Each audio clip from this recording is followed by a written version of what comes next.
Stem podcast series में आपका स्वागत है। स्टेम यानी science, technology, engineering, mathematics and medicine, वो क्षेत्र जो किसी भी देश की तरक्की में अहम भूमिका निभाते हैं। ये 5 क्षेत्र हमारे जीवन का वो हिस्सा हैं जो न सिर्फ हमारी जिंदगी को आसान बनाते हैं बल्कि पूरी दुनिया को आगे बढ़ाते हैं। प्रकृति, धरती, ब्रह्मांड, इंसान, जानवर, पेड़ पौधे और जीवन को समझने का तरीका, विज्ञान के ज्ञान का इस्तेमाल करके नई चीजों को बनाना और डिजाइन करने का तरीका, नई खोजें, नई तकनीक, नई दवाइयां जो देश और दुनिया को आगे बढ़ाते हैं। आइए हम सुने विज्ञान की अनकही कहानियां। क्या आपने कभी सोचा है कि धरती के नीचे दबे एक पत्थर के टुकड़े में करोड़ों साल पुरानी कहानी छिपी हो सकती है? हाँ, ऐसी ही कहानियां हमें मिलती हैं फॉसिल्स यानी जीवाश्मों में, और इन्हीं से जन्म लेती है एक अद्भुत विज्ञान, बायोस्ट्रेटिग्राफी। फॉसिल आखिर क्या होते हैं, ये कैसे बनते हैं और साइंटिस्ट इसकी मदद से कैसे पढ़ते हैं धरती की डायरी? फॉसिल्स के जरिए चट्टानों का अध्ययन, ये होता है बायोस्ट्रेटिग्राफी, जो भूविज्ञान यानी जियोलॉजी की शाखा है, जिसमें साइंटिस्ट फॉसिल्स की मदद से धरती की चट्टानों की उम्र और उनके क्रम यानी सीक्वेंस का पता लगाते हैं। जब लाखों करोड़ों साल पहले जीव जैसे कि डायनासोर, समुद्री कीड़े, पौधे आदि मर गए तो उनके शरीर के कुछ हिस्से मिट्टी में दबकर जीवाश्म यानी फॉसिल बन गए। ये फॉसिल चट्टानों में पाए जाते हैं। बायोस्ट्रेटिग्राफी में वैज्ञानिक इन जीवाश्मों को देखकर ये पता लगाते हैं कि कौन सी चट्टान कितनी पुरानी है, किस समय कौन कौन से जीव जिंदा थे और चट्टान की परतें किस क्रम से बनी। तो चलिए समय की सुरंग में उतरते हैं और खोजते हैं वो इतिहास जो मिट्टी में दफन है लेकिन अब बोलने को तैयार है।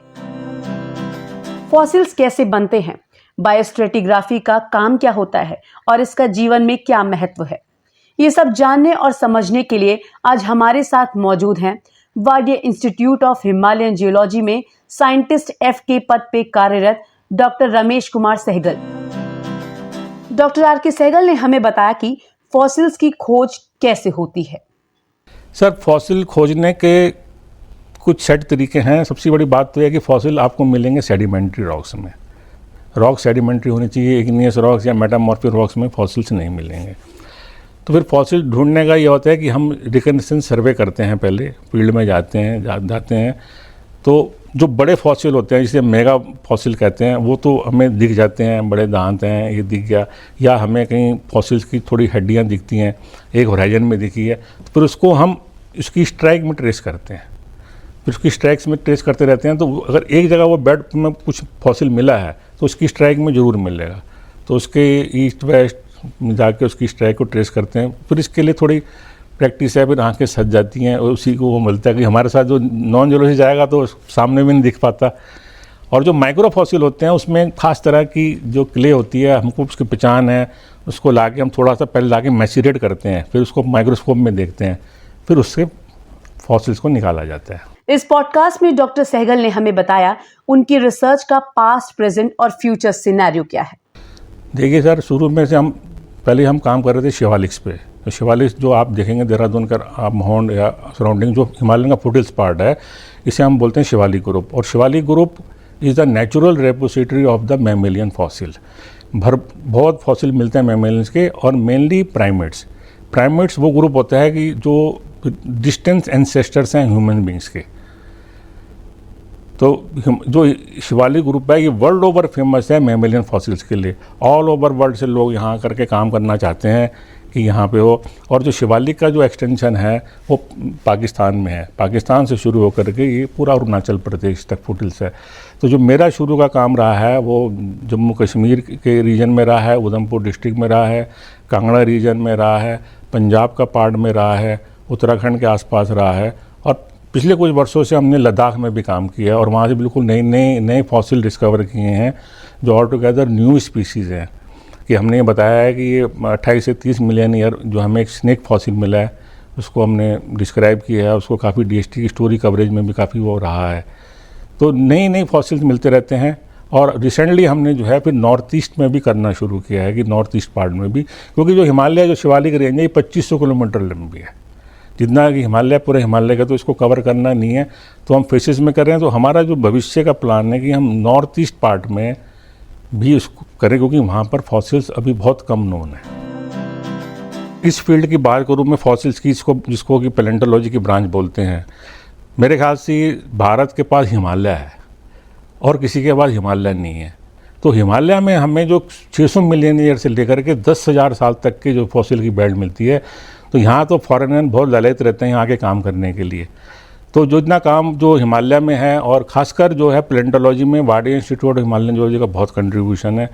तो मैं तो ये कहूँगा कि जहाँ तक इंडियन पैलेंटोलॉजी और ख़ास करके जो हिमालयन पैलेंटोलॉजी है वो बहुत शानदार स्थिति में है, और वर्ल्ड में मेरे ख्याल से सबसे ऊपर स्थान पर इसका जो हिमालयन पैलेंटोलॉजी में कहूँगा।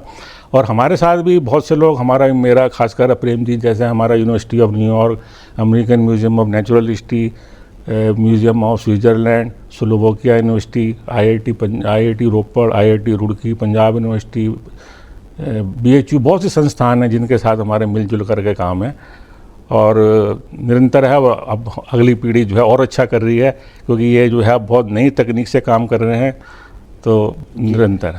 किसी तरह का इंडस्ट्री के साथ कोलैबोरेशन भी होता है इस तरह? सर ये जो पैलेंटोलॉजी है ये बेसिकली तो बेसिक रिसर्च एकेडमिक है, इसका डायरेक्ट इसका इंडस्ट्री के साथ रिलेशन नहीं है। लेकिन हाँ, जैसे यूनिवर्सिटीज़ के साथ हमारा बहुत है, यूनिवर्सिटीज़ के बच्चे आते हैं, प्रोजेक्ट करते हैं हम लोगों के साथ, हम साल में 200-250 इंटर्नशिप कराते हैं, उसमें से बहुत से लोग, ज़्यादा से लोग जो है पैलेंटोलॉजी को करना चाहते हैं। तो इस तरह से डायरेक्ट इंडस्ट्री से अगर मैं कहूँ तो सीधा कोई ऐसा संबंध नहीं है, क्योंकि इसमें कोई प्रोडक्शन इन्वॉल्व नहीं है। लेकिन यूनिवर्सिटीज़ के साथ पैन इंडिया यूनिवर्सिटी से, इंडिया के हर कोने से जो बच्चा आता है, तो उसमें से पैलेंटोलॉजी की भी बहुत करते हैं। तो उनको हम डिजर्टेशन के फॉर्म में, समर ट्रेनिंग, विंटर ट्रेनिंग की तरह से ट्रेन करके स्किल डेवलपमेंट प्रोग्राम के अंदर उसको ट्रेन भी कर सकते हैं। आगे इस पॉडकास्ट में हम डॉक्टर आर.के. सहगल की अचीवमेंट्स के बारे में जानेंगे।